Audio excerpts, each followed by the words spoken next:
Okay, so today I'm going to be using the Kuretake Gansai watercolor paint pans, half paint pans. Yeah, I've got some paper towel as well as my jar of water.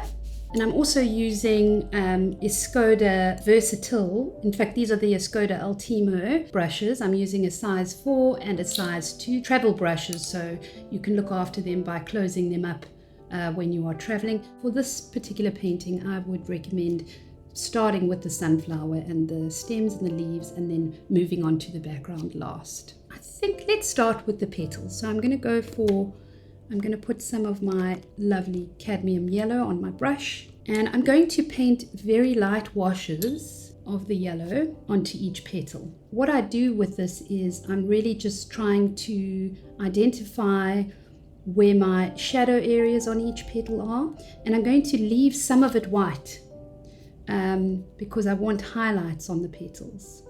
Now this is one technique which is just basically wet on dry. It's your standard and most easiest way to paint with watercolor, a great beginner way to paint with watercolor. But the other way that you can paint with watercolor, very famous technique, is wet on wet. I'm sure you would have heard of wet on wet. Wet on wet is where you basically wet your paintbrush, you paint water onto the surface. You can see this is a bit dirty, but you paint water onto the surface of your paper. And then you grab some of your pigment and you let it bleed into the water like so. You can move it around with your paintbrush. This is also a very nice way to create those traditional, gentle watercolor blooms, which is very satisfying. It's a very satisfying process at the same time.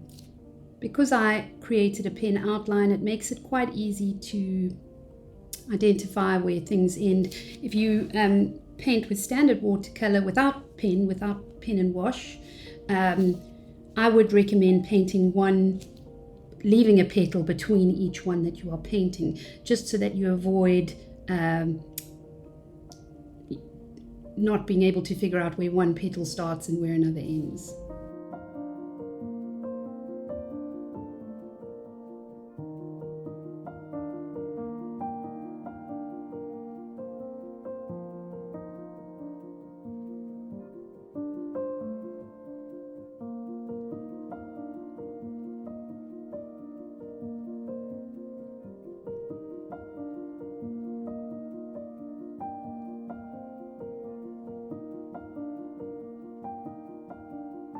If you put a bit too much pigment on, fear not, because you can put your brush in water again and go back and remove some of that pigment. So these two petals are exceedingly bright.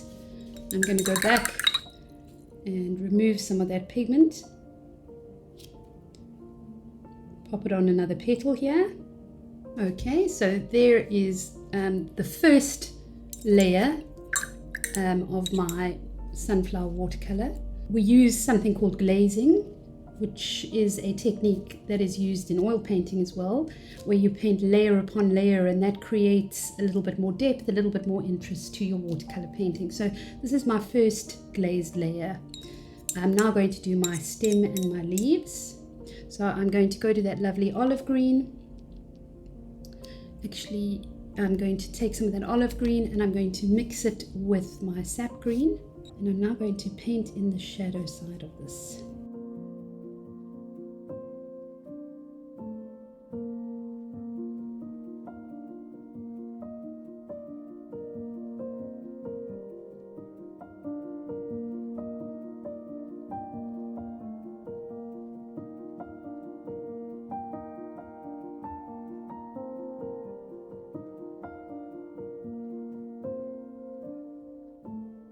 So essentially that's our first layer, and now we're going to paint the first layer of the center of the flower. And like I said, I'm using a combination of my burnt sienna and my yellow ochre,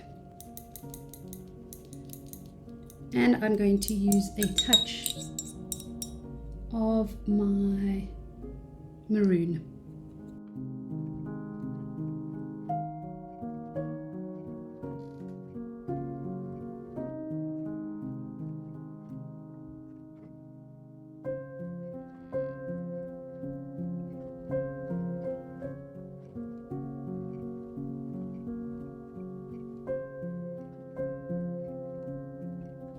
can always come back to work on that.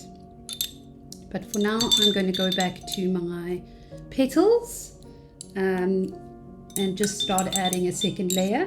What I do want to mention is sometimes with watercolor, you get these sort of hard edges when you've painted down a color, and it's quite easy to fix that because all you need to do is wet your brush and then you can scrub it with your paintbrush. It's called scrubbing, and you can gently then remove those very hard edges. Okay, so now I'm going to use my cadmium scarlet. That was the one I decided on, and I'm going to start deepening some areas of the petals. As watercolor dries, it tends to go lighter, which is always good to bear in mind when you're painting. The original color that you put down will be lighter than what you saw originally. That's why working in layers is really important, just to develop your color and make it more vibrant. And like I said, that's also one of the reasons I like these Kuretake watercolor paint pans, because they tend to hold their vibrancy.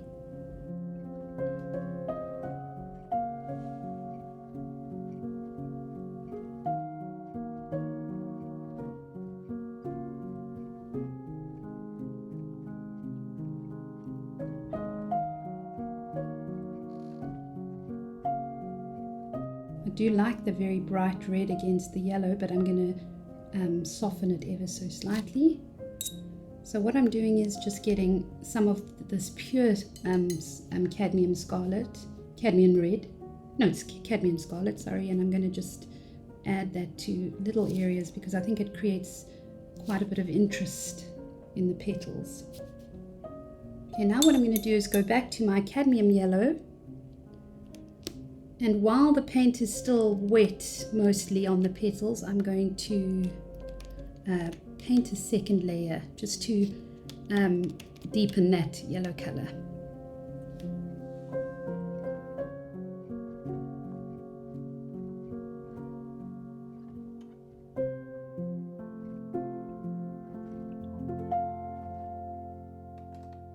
I'm going to try and get this first layer, the second layer done, to give you an idea of the process behind this watercolor. Obviously you can take it a lot further. I doubt I'm going to have time for a background today, but perhaps you can tell me what ideas you have for backgrounds, if you've done a background lately that you thought was interesting, any easy backgrounds that you'd like to share with other people. That would really be helpful.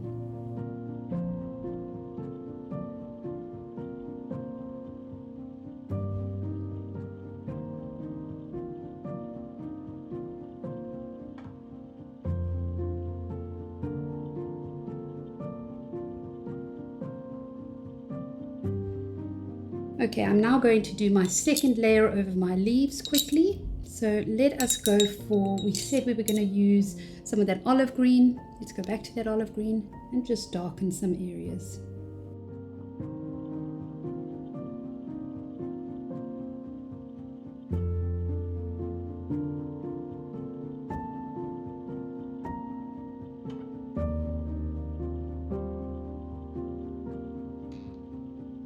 This is just a very basic start to our sunflower watercolor.